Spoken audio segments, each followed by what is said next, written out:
அருமை இரட்சகருமாயிருக்கிற இயேசு கிறிஸ்துவின் ஈடு இணையில்லாத நாமத்தினாலே கர்த்தருடைய வார்த்தை கேட்க வந்திருக்கிற உங்கள் யாவரையும் நான் வாழ்த்துகிறேன். பிரியமானவர்களே, மிக முக்கியமான ஒரு தொடர் போதனைக்குள்ளே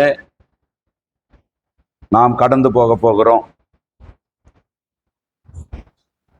இன்றைக்கு இந்த உலகத்தில் கடவுள் நம்பிக்கை அதிகமாய் இருக்கிறது. உலகம் முழுவதும் கடவுளை நம்பக்கூடிய புதுசா 2 பேர் 3 பேர் தெரிறீங்க. இன்னைக்கு தான் இந்த சர்ச்சுக்கு வரன்றவங்க யாராவது இருக்கிறீங்களா? அம்மா எங்க இருந்து வந்திருக்கிறீங்க? நீங்க எங்க இருந்து சிஸ்டர்? நீங்க எங்க இருந்து வந்திருக்கீங்க? கொத்தந்தவாடியா? பொருட்களவாடி. தொடர்ந்து வாங்க. என்ன கத்தவங்களை ஆசீர்வதிக்கிட்டு. அந்த பாப்பா நீங்க இல்லம்மா, அந்த பின்னாடி நீங்க ரெகுலரா வரவங்கல்ல. உங்க பக்கத்துல இருக்கிற பாப்பா எந்த ஊர்ல இருந்து வரீங்க? போலூர். சரி சரி, வாங்க, தொடர்ந்து வாங்க. என்ன கத்தவங்களை ஆசீர்வதிக்கட்டும். அன்புக்குரியவர்களே, வேதம் மகிமையான பல சத்தியங்களை நமக்கு போதிக்கிறது. எல்லாம் கவனிக்கணும். பிரசங்கன்னு வரும்பொழுது உங்க அட்டென்ஷன் எல்லாம், கவனம் எல்லாம் அதிகமாக தேவனுடைய வார்த்தையை கவனிப்பதில் இருக்க வேண்டும்.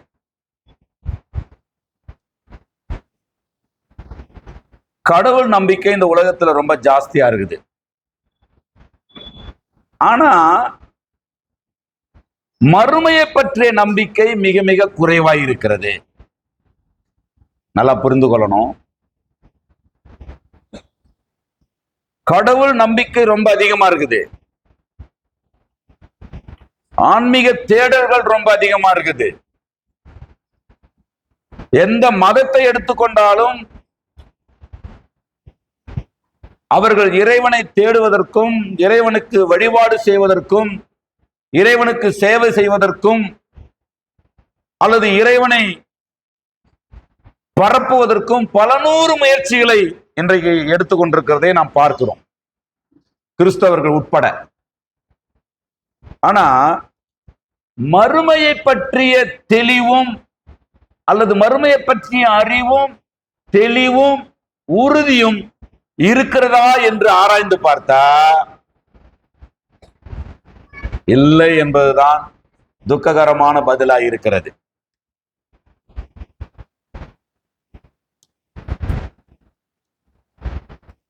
மறுமை அல்லாமல், நல்லா கவனிக்கணும். நீங்க கவனிக்கலடான்னு சொன்னா ஒண்ணுமே பண்ண முடியாது. மறுமை அல்லாமல் வேற எதற்கு கடவுள் தேவை? சரி, உங்களை பார்த்து நான் கேள்வி கேட்கிறேன். உங்களுக்கு எதுக்கு கடவுள் தேவை?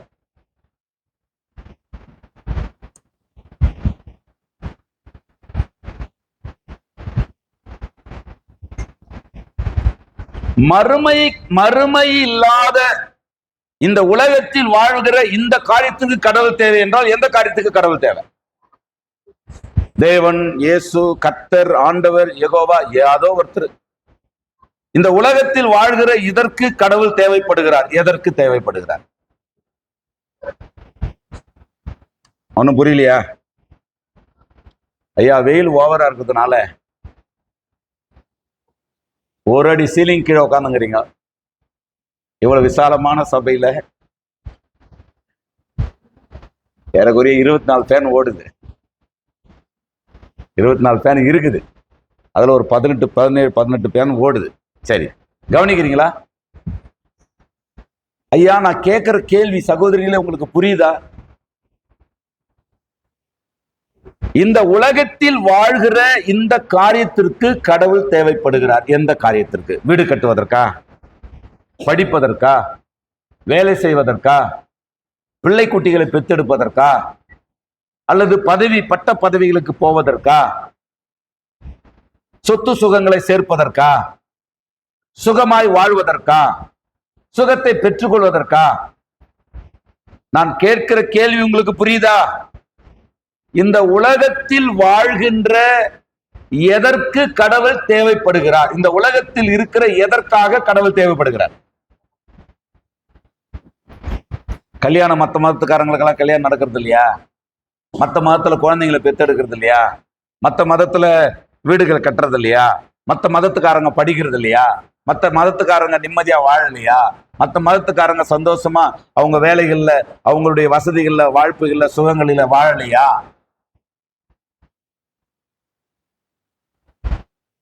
உயிரோடு இருக்கிறவங்க மட்டும் ஒரு அல்லேலூயா சொல்லுங்க.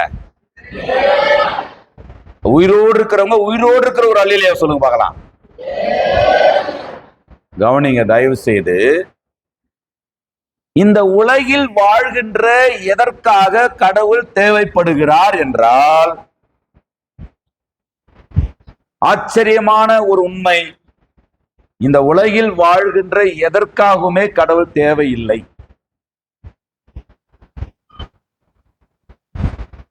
உங்க வயிற்று வலி சுகமாகறதுக்கு கடவுள் தேவையா? ஹாஸ்பிட்டல் போதுமா போதாதா? ஐயா, நான் கேட்கிற கேள்வி உங்களுக்கு புரியுதா இல்லையா? புரியுதா இல்லையா? ஜபம் மட்டும்தான் பண்ணி அற்புதம் நடக்குதா, இல்ல ஹாஸ்பிட்டலுக்கு போய் அற்புதம் நடக்குதா? எங்க விசுவாசத்தை நீங்க உடைக்கிறீங்களா, கட்டுறீங்களா பாஸ்டர்ன்றீங்களா? இந்த உலகத்தில் வாழ்கின்ற இந்த ஒரு காரியத்திற்கு கடவுள் தேவைப்படுகிறார் என்றால், எந்த காரியத்துக்கும் கடவுள் தேவையில்லை. அப்படியானால் கடவுள் தேவையா என்றால் கண்டிப்பா தேவை. எதற்காக? மறுமையின் காரியங்களுக்காக. இம்மையின் காரியங்கள் அப்ப கடவுள் தரமாட்டாரானா? கடவுளும் தர முடியும், பிசாசும் தர முடியும். அவர் சொந்த அறிவின்படியும் உழைப்பின்படியும் அதை பெற்றுக் கொள்ள முடியும். படிப்பை தேவனும் தருவார், படிப்பை பிசாசும் தருவான். படிப்பை கடவுளே நம்பலன்றவன், சாத்தானே நம்பலன்றவன் விஞ்ஞானியா இல்லையா? எனக்கு கடவுளும் இல்ல, பேயும் இல்ல, பரலோகமும் இல்ல, நரகமும் இல்லைன்னு சொல்றவன் அறிவாளியா இருக்கிறானா இல்லையா? நான் பேசுறது உங்களுக்கு புரியுதா? முதல்ல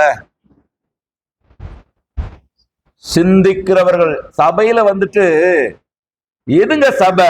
சபை அறிவாளிகளால் நிறைந்திருக்க வேண்டும். சபை ஆன்மீகவாதிகளால் நிரம்பியிருக்க வேண்டும். சபை நேர்த்தியாய் சத்தியங்களை புரிந்து கொண்டவர்களால் நிரம்பியிருக்க வேண்டும். சும்மா வந்து வயிற்று வலி, கைத்து வலி, பள்ளி வலி, பேயி, பிசாசி, பௌர்ணமி, அமாவாசை, கார்த்திகை, கிருத்திகைன்னு சொல்லிக்கின்னு சபையில உட்கார்ந்து இருக்க கூடாது மக்கள். அவருக்கு ஜெபம் பண்ணாருன்னா இது நடந்தது, இவர் ஜெபம் பண்ணாருன்னா அது ஓடிட்டு, இவருடைய முழங்காலுக்கு இவ்வளவு பவரு, அவருடைய ட்ரெஸ்ஸுக்கு அவ்வளவு பவரு, இவர் கல்யாணம் பண்ணிக்காதவர், இவர் முடிய ஒட்ட வெட்டிங்கிறவர், இவர் மீசை எடுத்தவர். இதெல்லாம் புண்ணாக்குக்கு உதவாத விஷயங்கள். சபை சத்தியத்தாலும் அறிவாலும் ஆற்றலாலும் ஞானிகளாலும் தெய்வீகத்தை குறித்த புரிதல் உள்ளவர்களாலும் தெளிவடைந்தவர்களாலும் நிரம்பி இருக்க வேண்டும். புரிஞ்சவங்க மட்டும். ஏன் முன்னாடி உட்காந்துக்கணும்? ஏன்னா சொல்லிட்டா ரெக்கார்டு வேற ஆகுது. முன்னாடி உட்காந்து சத்தமா சொல்லுங்க. ராமேன அழகா அழகா இருந்துட்டா ஆமேன மெதுவா சொல்றது, படிச்சுட்டா மெதுவா சொல்றது, கொஞ்சம் பாக்கிறதுக்கு 10 ரூபாய் சம்பாதிச்சுட்டா அதுக்கு முன்னாடி வரைக்கும் அல்லேலூயான்னு குதிக்கிறது. ஒரு 10,000 ரூபாய் சம்பளம் வாங்கிட்டாங்கன்னா கொன்றுவேன். இந்த மாதிரிலாம் இந்த நொட்டு நொசுக்கெல்லாம் சபைக்கு வெளியே போயிடணும். நீ எத்தனை லட்சம் ரூபாய் சம்பாதிக்கிற நபரா இருந்தாலும் சத்தியத்துக்குள்ளயும் சபைக்குள்ளயும் நீ கீழ்பட்டு காரியங்களை செய்கிறவளாய் மாறணும். இல்லையா சொல்லுங்க. புரியுதா? புரியுதா? புரியலையா? புரியுது. சிக்கினவங்க பூரா சியோன் தான்.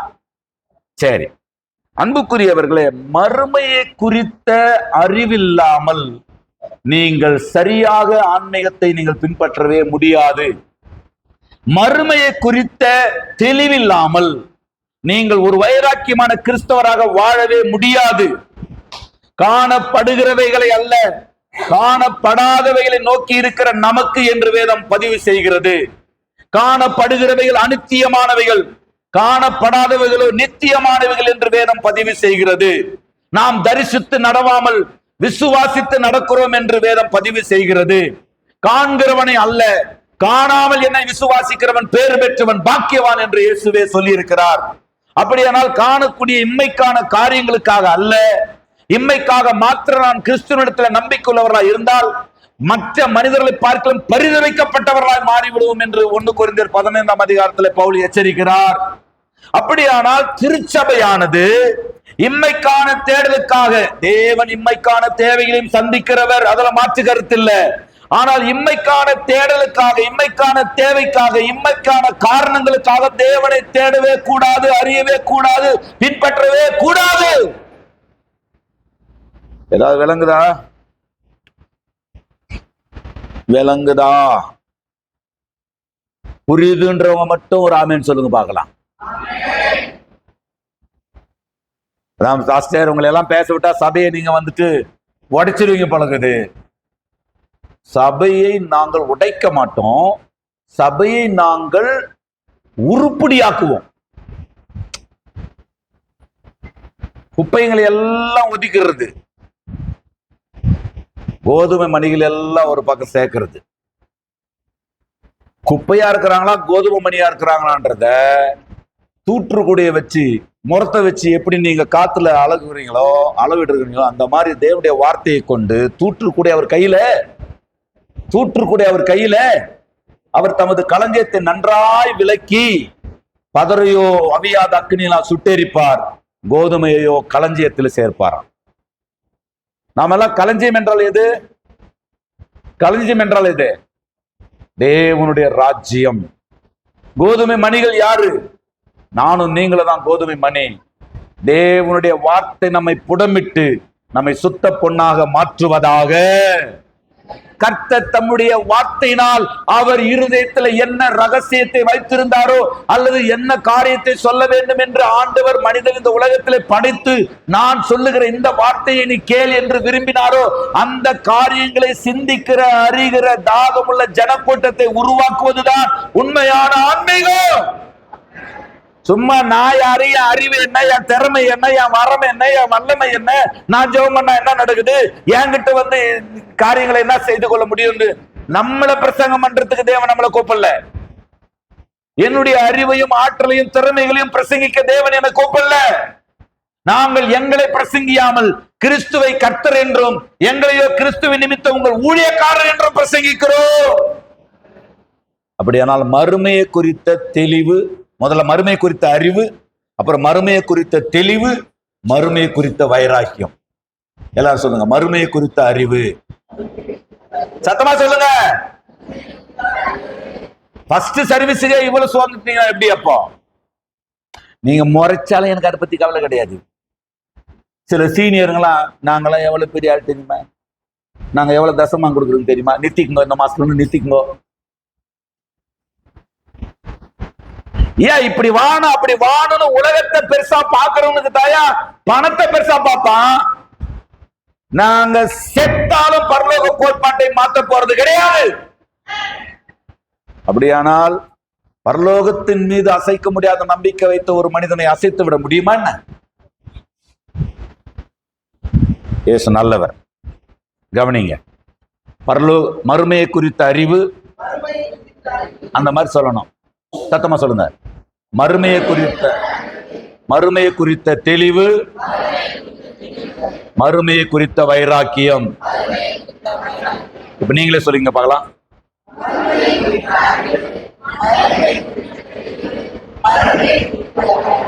ஆண்கள் மட்டும் சத்தமா சொல்லுங்க பார்க்கலாம்.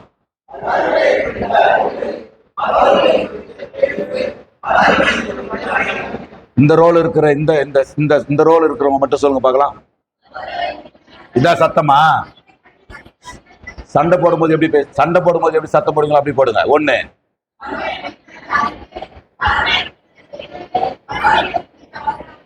இப்போ இந்த உங்களுடைய பங்காளிங்க எப்படி சொல்ல போறாங்க பாருங்க. சொல்லுங்கம்மா.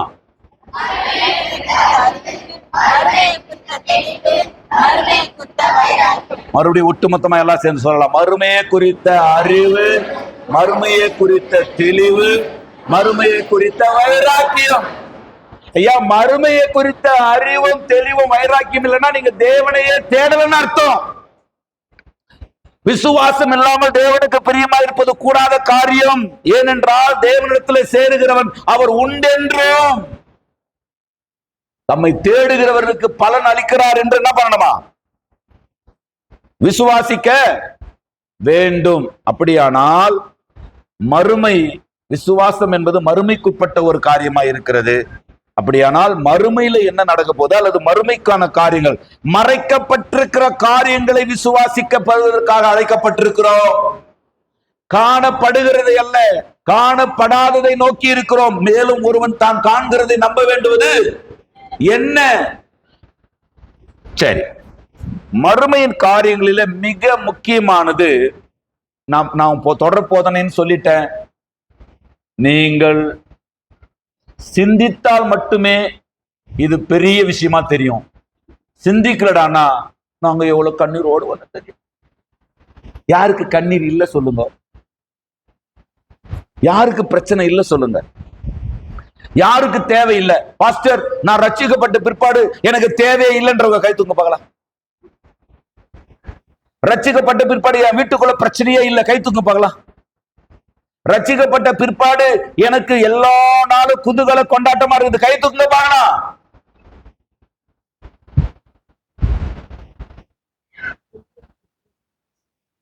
எதை சபை அறிய வேண்டுமோ அதை அறியாததினால் தான் ஆண்டவருடைய வருகை தாமதிக்கிறது.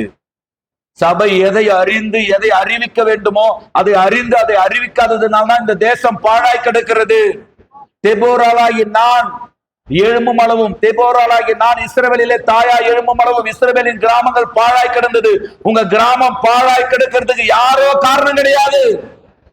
அறிய வேண்டிய சத்தியத்தை நீங்கள் இன்னும் அறியாமல், அறிவிக்க வேண்டிய விதத்தில் நீங்கள் உங்க ஊருக்கு சுவிசேஷத்தை அறிவிக்காமல் இருப்பதினால்தான் இன்னமும் உங்கள் தேசம், உங்கள் கிராமம், உங்கள் பகுதிகள் பாழாய் கிடக்கிறது. மறந்து போக கூடாது.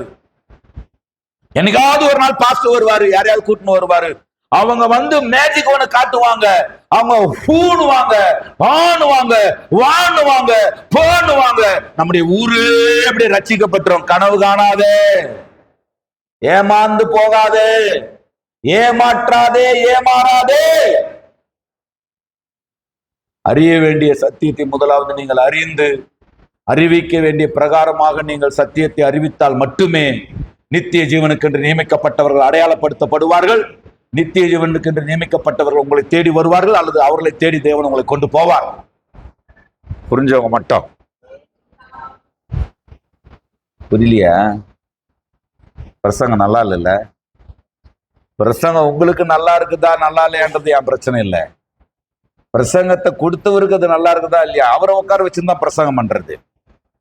சரி, மறுமையின் காரியங்களில மிக முக்கியமானது என்னன்னா தேவனை அறிகிற அறிவு. ஆனா இன்றைக்கு நாம தியானிக்க போறது தேவனை அறிகிற அறிவு. தேவனை சரியாக அறிய வேண்டுமானால் நாம் மனிதனை அறிய வேண்டும். சரி, இன்றைக்கு மனிதர்களுடைய வாழ்க்கையில மனிதர்கள் பயப்படுற பெரிய விஷயம் என்ன? மனிதர்கள் ஒரு காரியத்துக்காக, ஒரு காரியம் நடந்துடக்கூடாது அப்படின்னு பயப்படுறாங்க. ஒரு காரியத்தை குறித்து பயப்படுறாங்க. அது என்னது? கவனிக்கிறீங்க? மரணம். மரணத்தை கண்டு பயப்படாதவர்களே கிடையாது. ஒருத்தன் கேரளாவுல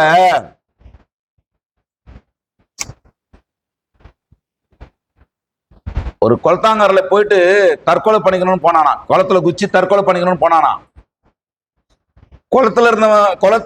குளத்தாங்கரையில இருந்த ஒருத்தன் சொன்னானா, டே டே டே பாத்துடா முதலுக்கு இதுன்னு சொன்னானா. குளத்துல என்ன இருக்குது? ஐயோ முதலுக்கு தான் சொல்லிட்டு பையன் ஓடிட்டானா. இவன் போனது எதுக்கு? சாவரம் தண்ணியில் மூழ்கி சேர்த்தானா, முதல் கடிச்சு சேர்த்தானாடா. அப்போ இவனுக்கு ஆசை என்ன இல்ல, சாகணும்ன்றது ஆசை இல்ல. ஏதோ ஒரு எமோஷனல்ல, ஏதோ ஒரு கோபத்துல, யாருக்காகவுமே நீ இந்த முடிவு யோசிக்காதீங்க. எஸ், நல்லவர் சொல்லுங்க ஐயா. யாருக்காகவுமே நீங்க வாழறது மட்டும்தான் தேவ சித்தம். நீங்க வாழறது மட்டும்தான் தேவ சித்தம். இந்த உலகத்தில் உள்ள 999 கோடி பேர் வச்சுக்கோ, இருக்கிறானா தெரியல, 900 கோடி பேர் இருக்கிறான்னு வச்சுக்கோ. 900 கோடி பேர்ல 899 கோடியே 99,99,999 பேர் உங்களுக்கு ஆப்போசிட்ல நிக்கிறான். ஆப்போசிட்ல நிக்கிறான், உன்னை எதிர்க்கிறான். நான் பேசுறது புரிதா புரியலீங்களாங்க? 900 கோடி பேர்ல எத்தனை கோடி பேர் உங்களுக்கு எடுத்து நிக்கிறான்? உங்களை தவிர மத்தவங்க எல்லாமே ஆப்போசிட்ல நிக்கிறான். ஆனால் நீ வாழ்ந்து காட்ட வேண்டும். அல்லேலூயா. வரலையே? யார் சொன்னாலும் கேட்க மாட்டேன். என்ன சொல்றாங்க தெரியுமா? ஏன்பா இந்த ட்ரை பண்ண, ஏன் இந்த மாதிரி முயற்சி எடுத்த? எங்க அப்பா என்ன சொல்றது தெரியுமா? பாஸ்டர்,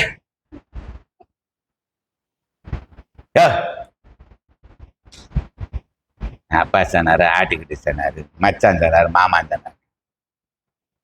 இந்த உலகத்துல இருக்கிற மொத்த பேருமே உனக்கு எதிராக நின்னா கூட நீ வாழணும் என்று தேவன் விரும்புகிறார். இல்ல நீங்க போய் தூங்கி ஏஞ்சிக்கிறீங்க. இன்னைக்கு மதியம் போயிட்டு டயர்ல தூங்கி ஏஞ்சிக்கிறீங்க. நீங்க தூங்கி ஏஞ்சிக்கும் பொழுது உங்களை தவிர உலகத்தில் உள்ள மொத்த பேருமே செத்து போயிட்டு இருக்கிறான்.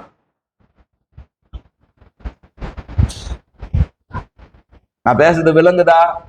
குதர்க்கமா தெரியுதா பிரசங்கங்கள்லாம்? ஐயா, கண்ணை மூடி தூங்கி ஏஞ்சிக்கிறீங்க. உங்க வீட்டுல இருக்கிறவங்க மொத்த பேர் டெத்து, சுத்தி டெத்து, ஊர் டெத்து, உலகம் டெத்து, மொத்தமே டெத்துல இருக்குது. அப்பவும் நீங்க வாழ வேண்டும் என்று தேவன் விரும்புகிறார். ஆமேன் சொன்னவங்க மட்டும், ஆமேன் சொல்லாதவங்க எல்லாம் இப்ப சொல்லுங்க ஆமேனே. நீங்க வாழ வேண்டும் என்று தேவன் விரும்புகிறார். கர்த்தருக்கு சரி. மரணத்தை பற்றிய சுருக்கமான ஒரு அறிமுகத்தோடு இந்த செய்தியை நான் நிறுத்த போறேன். ஒரு நீண்ட தொடர் போதனை இது. மரணத்தை பற்றி, மரணங்களை பற்றி வேதம் என்ன போதிக்கிறது? ஆதியாகமம் 2ஆம் அதிகாரம் 17ஆம் வசனம். ஆதியாகமம் 2ஆம் அதிகாரம் 17ஆம் வசனம். ஆனாலும் நன்மை தீமை அறியத்தக்க விருட்சத்தின் கனியை புசிக்க வேண்டாம், அதை நீ புசிக்கும் நாளில் சாகவே சாவா என்று கட்டளையிட்டார். அன்புக்குரிய தேவ பிள்ளைகளை நல்லா புரிந்து கொள்ளுங்க. நீங்கள் சத்தியத்தை அறிய வேண்டிய விதத்தில் சத்தியத்தை அறிந்து, நீங்கள் சத்தியத்தை தெளிந்து கொள்ள வேண்டிய விதத்தில் சத்தியத்தில் தெளிவடைந்து, நீங்கள் சத்தியத்தை வைராக்கியம் பாராட்ட ஆரம்பித்தீர்கள் என்றால் தேவன் எல்லாமாக உங்களுக்கு செயல்படுவதை நீங்கள் பார்க்க முடியும். நான் மறுபடியும் சொல்லுகிறேன், எப்பொழுதுமே ஆண்டவர் எந்த பக்கத்தில் நின்று செயலாற்றுகிறார்? எப்பொழுதுமே ஆண்டவர் எந்த பக்கத்தில் நின்று செயலாற்றுகிறார்? சத்தியத்தை குறித்து சாட்சி கொடுக்க நான் பிறந்தேன், சத்தியவான் எவனும் என் சத்தத்தை கேட்கிறான். நன்றாக புரிந்து கொள்ளுங்கள். சத்தியத்தை குறித்து சாட்சி கொடுக்க இயேசு இந்த பூமிக்கு பிறந்தார். சத்தியவான்கள், என் நாடுகள் என் சத்தத்திற்கு செவி கொடுக்கும். நல்லா புரிந்து கொள்ளுங்க. இந்த சத்தியத்தை, ஐயா நீங்க இத வேத பாடம் போல தெரியுத, வேத பாடமே இருக்கட்டும். புரிய இவ்வளவு ஜனங்கள் வந்து பைபிள் ஸ்டடிக்கு வந்துடுறீங்களா? எல்லாரும் பரலோகம் வரணும்னு ஆசைப்படுறவங்க எல்லாம் எல்லாரும் பைபிள் ஸ்டடிக்கு வரணும். எல்லாரும் பரலோகம் வரணும்னு நீங்க ஆசைப்படல போலக்குது, அதனால எல்லாரும் பைபிள் ஸ்டடிக்கு வரமாட்டேன்றீங்க. எல்லாரும் பரலோகம் வரணும்னு நான் ஆசைப்படுறேன். அப்படியானால் எல்லாருக்கும் இந்த சத்தியத்தை புரிய வைக்கணும்ல. அப்படியானால் எல்லாரும் பரலோகம் வரணும்னு சொன்னா நல்லா கவனிக்கணும். குழந்தைத்தனமான பிரசங்கத்தை, சுவிசேஷத்தை கேட்டு ஒருவர் திருப்திப்படுவீர்களானால், சுவிசேஷத்தை கேட்டு நீங்கள் திருப்திப்படுவீர்களானால் உங்கள் விசுவாசம் குழந்தைத்தனமானது. 30% தான் நீங்க கனி கொடுப்பீர்கள். பிரசங்கத்தை கேட்டு ஒருவேளை நீங்கள் திருப்திப்படுவீர்களானால், ஆஹா என்ன ஆறுதல், என்ன ஆச்சரியமானது, எவ்வளவு மனதுக்கு இன்பமா இருந்தது தெரியுமா, இன்றைக்கு கர்த்தர் என்னோடவே பேசினார். அந்நாளின் கண்ணீரை கண்ட தேவன் சகோதரியே உன் கண்ணீரை இன்றைக்கு காண்கிறார். பல இடங்களிலே போய் நீ அழுது, நீ சோர்ந்து, நீ மனம் உடைந்து, நொந்து, வெந்து தேவ சமூகத்துக்கு வந்து இருக்கிறாயே, உன் கண்ணீரை இன்றைக்கு அவர் காண்கிறார் என்று பாஸ்டர் பேசும்பொழுது எனக்கு எவ்வளவு ஆறுதலாக இருந்தது தெரியுமா. அந்நாளின் கண்ணீரை கண்டவர் உன் கண்ணீரையும் காண்கிறார், உனக்கு பதில் கொடுப்பார் என்று பாஸ்டர் பிரசங்கித்த பொழுது எனக்கு தேவனே வந்து பேசினதை போல இருந்தது என்று நீங்கள் திருப்திப்படுவீர்களானால் உங்களுடைய விசுவாசம் கன்னிகைத்தனமானது. 60% தான் நீங்கள் பலன் கொடுப்பீர்கள். ஆனால் வேத வாக்கியங்களின் மூல உபதேசங்கள் என்ன?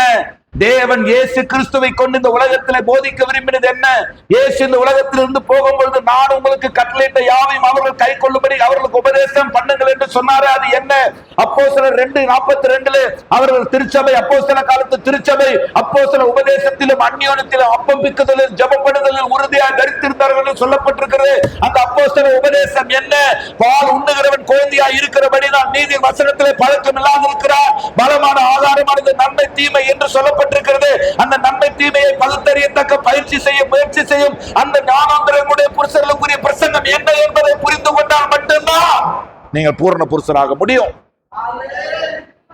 இதை விட்டுட்டு செம்ம தலையில எண்ணெய் வச்சாரு, விளக்கு எண்ணெய் வச்சாரா, நல்ல எண்ணெய் வச்சாரா, கல்ல எண்ணெய் வச்சாரா, கடுகு எண்ணெய் வச்சாரான்னு சொல்லிட்டு இருந்தீங்கன்னா வருகைக்கு இல்ல, பறக்கிறவங்கள பார்ப்பீங்க. அவங்க பார்ப்பான், நாம பறப்போம், சிலர் பார்ப்பான். ஏதாவது புரியுதா?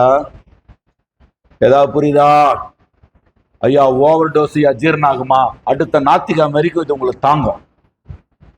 ஞாயிற்றுக்கிழமை தாக்குறது ஞாயிற்றுக்கிழமை வரைக்கும் தாங்கும். புரிஞ்சவங்க. தெரியலையா? ஐயா மேட நாகரிகத்துல பேச மாட்டேன்றீங்களே. மேட நாகரிகத்தை பேசி இந்த பூமியில நான் பெரிய ஆள் ஆகுறது பெரிய விஷயமா? கண்ணா முன்னான்னு பேசிட்டு கூட என்ன கண்ணா யாரும் வச்சு பார்க்க மாட்டேன்றாரு. சீனியர் பிலிவர் தசமாக அவ்வளவு கொடுக்குறாங்களே.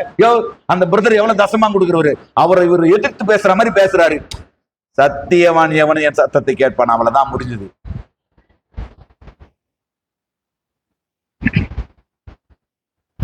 முதலாவது நமக்கு அறிய வேண்டிய மிக முக்கியமான ஒரு காரியம், மரணத்தை பற்றிய சத்தியங்களை நாம் புரிந்து கொள்ள வேண்டும். மக்களுக்கு மரண பயம் இருக்கிறது, ஆனா மரணத்தை பற்றி அறிவில்லை. நன்றாக புரிந்து கொள்ளணும். இங்கே ஆண்டவர் முதல்ல மரணத்தின் திரித்துவம் என்ன? யாராவது ஒருத்தர் சொல்லுங்க பார்க்கலாம். மரணத்தின் திரித்துவம் என்ன?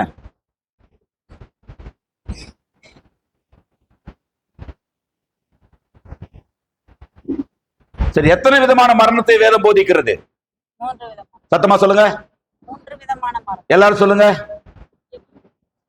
இதான் சத்தமா? எத்தனை விதமான மரணத்தை வேதம் போதிக்கிறது?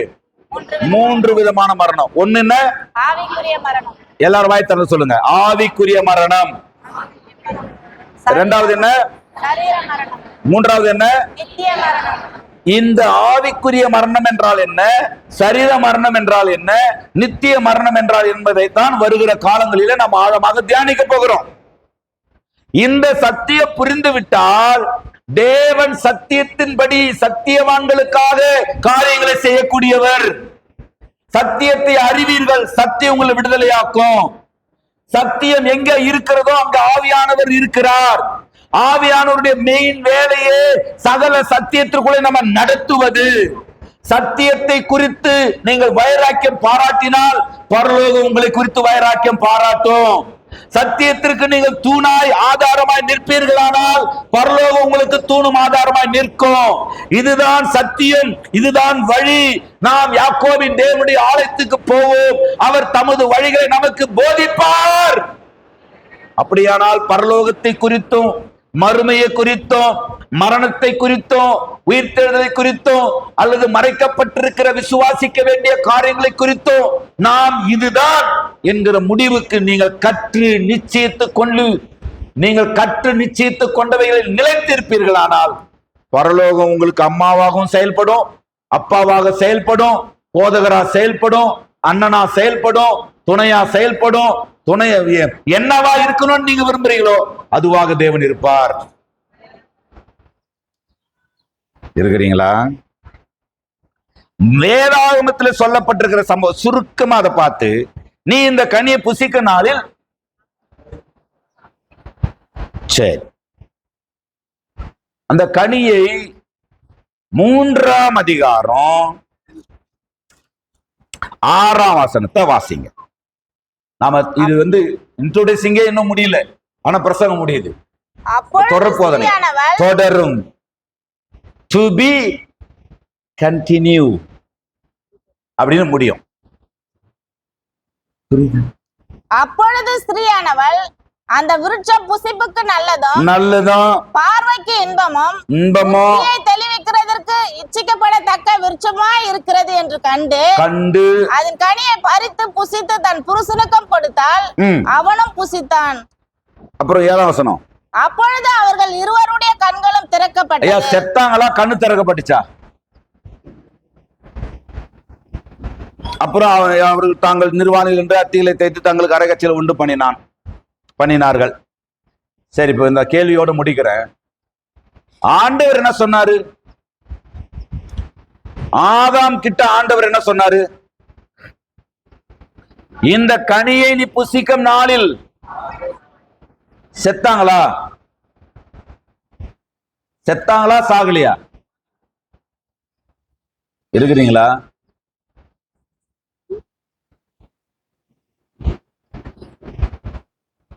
அவர்கள் எதுல செத்தாங்க, எதுல சாகல? ஆவியில செத்தாங்க. ஆவில மரிக்கிறது என்றால் என்ன? இது தெரியணும். சபைகள் இதை போதிக்குதா? ஆவிலே மரிப்பது என்றால் என்ன? நன்றாக புரிந்து கொள்ளணும். ஆண்டவர் சொன்னார் ஆதாமை பார்த்து. ஏவாளுக்கு ஆண்டவர் பேசினாரா? ஐயா, ஆதாமோடு ஆண்டவர் பேசினாரு, ஏவாளோடு பிசாசு பேசினான். ஏவாளோடு பேசினது ஆதாம், ஆதாமோடு பேசினது ஏவாள். நல்லா புரிந்து கொள்ளுங்க. முத குடும்பத்திலேயே ஆண்டவர் பிரசங்கத்தை பண்றதுக்கு ஒரு ஆள் இருந்தான், பிசாசின் பிரசங்கத்தை பண்றதுக்கு ஒரு ஆள் இருந்துச்சு. ஆனா துக்கமான முடிவு என்ன தெரியுமா? ஆண்டவர் வார்த்தையை கேட்டு உறுதியா ஆம்பளையால நிக்க முடியல, பேய் வார்த்தையை கேட்டு சாதிச்சுட்டாவும்.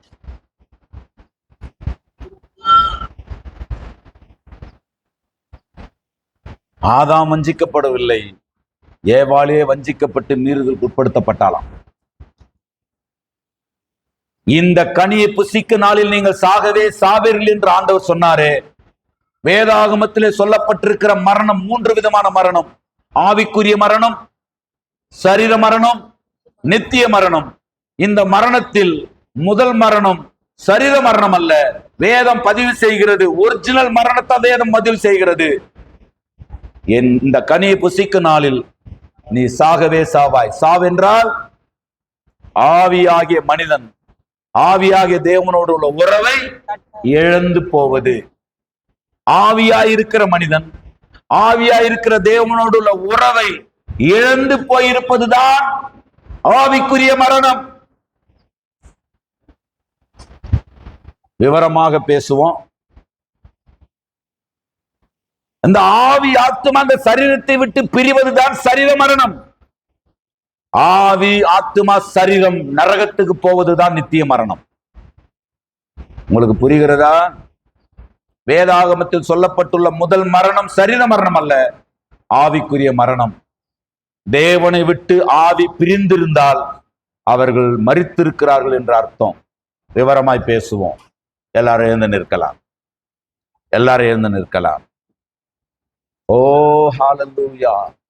தேவனை விட்டு பிரிந்த இந்த மனிதனை தேடி மறுபடியும் தேவனோடு அவனை சேர்ப்பதற்காகத்தான் இயேசுவானவர் இந்த உலகத்துக்கு வந்தார். ஆவில தேவனோடு தொடர்பு இழந்து போன மனிதனை, தேவனுடைய வார்த்தைக்கு கீழ்ப்படியாமல் அந்த முதல் மனிதனும் முதல் மனுஷியும் தேவனோடு உள்ள உறவை, ஆவிக்குரிய அந்த தொடர்பை இழந்து போனார்களே, அந்த ஆவிக்குரிய இழந்து போன அந்த தொடர்பை திரும்ப தருவதற்காகத்தான், இழந்து போன அந்த தொடர்பை திரும்ப தருவதற்காகத்தான், இழந்து போனதை தேடவும் ரட்சிக்கவுமே மனுஷகுமாரனாகிய இயேசு இந்த உலகத்துக்கு வந்தார். ஆவிக்குரிய நிலையில ஆண்டவரோடு நீங்கள் இணைந்திருக்கிறீர்களா? ஆவிக்குரிய நிலைமையில நீங்கள் ஆண்டவரோடு இருப்பதை நீங்கள் உணர முடிகிறதா?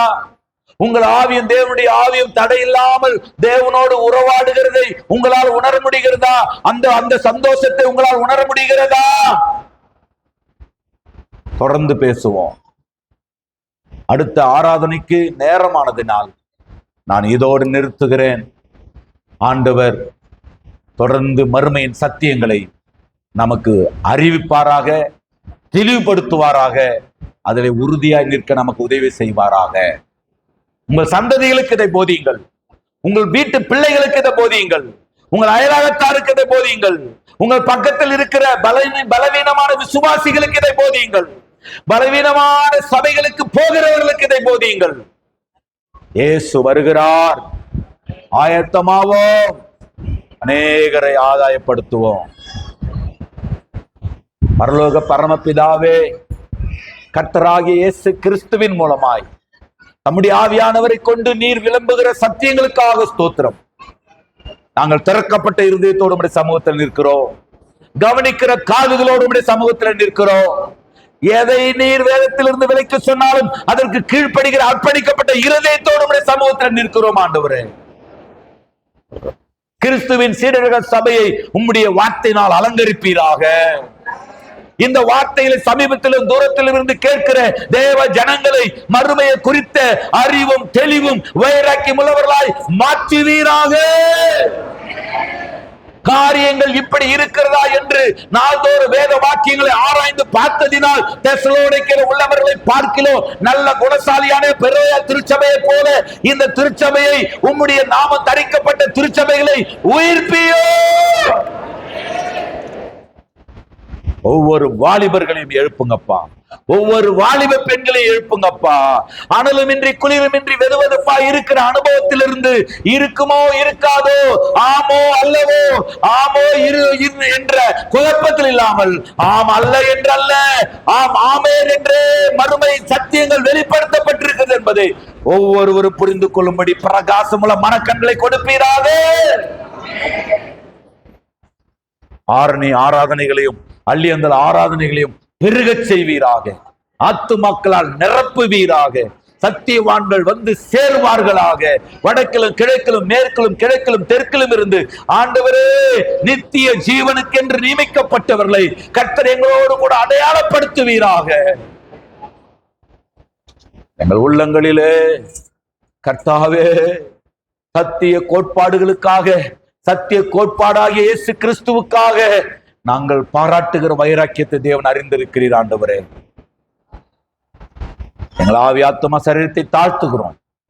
சபையில் உள்ள ஒவ்வொருவரும் சின்ன சின்ன அற்ப காரியங்களுக்காக ஆண்டவரே, ஒன்றுக்கும் உதவாத காரியங்களுக்காக புனைக்கிக் கொண்டும் ஆண்டவரே ஸ்தோத்திரம் கோபித்துக் கொண்டும் ஆண்டவரே எரிச்சல் அடைந்தோம் ஆண்டவரே மகிமையான சத்தியத்திற்கு எதிராய் நிற்காதபடி ஒவ்வொருவருக்குள்ளேயும் கர்த்தர் ஒரு பரந்த மனதையும் ஆண்டவரே பெரிய பெருந்தன்மைகளையும் கொடுத்து இந்த சத்தியங்களை உலகத்துக்கு கொண்டு போய் சேர்க்க வேண்டுமே என்கிற பெரிய பார தரிசனங்களை கொடுப்பீராக.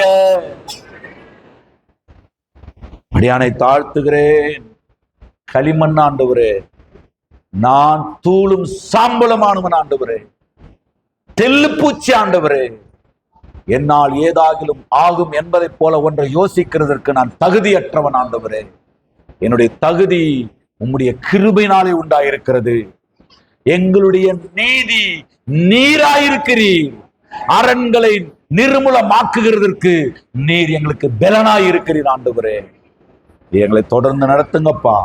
சத்தியங்களை வருகிற நாட்களிலே நாங்கள் சரியாய் புரிந்து கொண்டு சரியாய் பகுத்து போதித்து அதை உம்முடைய மந்தையாகிய ஜனங்களுக்கு புரிய வைத்து அவர்களை வைராக்கியம் உள்ளவர்களாக மாற்றி அநேகருக்கு இதை போதிக்கக்கூடிய உண்மையில மனுஷர்களாய் மாற்றிவிட கிருபை தருவீராக.